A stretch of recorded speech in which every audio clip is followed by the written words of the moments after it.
নমস্কার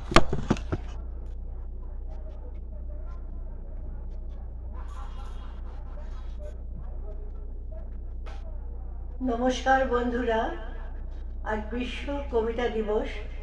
আমি রবি ঠাকুরের প্রশ্ন কবিতাটি পাঠ করছি।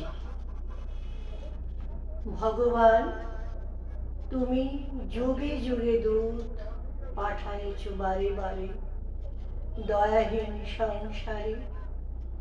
তারা বলে গেল ক্ষমা করো সবে, বলে গেল ভালোবাসো, অন্তর হতে বিদ্বেষ বিষ নাশো। বরণীয় তারা, স্মরণীয় তারা, তবুও বাহির দ্বারে আজ দুর্দিনে ফিরানো তাদের ব্যর্থ নমস্কারে। আমি যে দেখেছি গোপন হিংসা, কপট রাত্রি ছায়ে হেনেছে নিঃসহায়।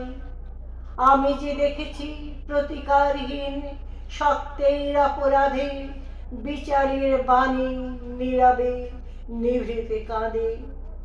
আমি যে দেখিনু তরুণ বালক উন্মাদ হয়ে ছুটে কি যন্ত্রণায় মরেছে পাথরে নিষ্ফল মাথা কুটে।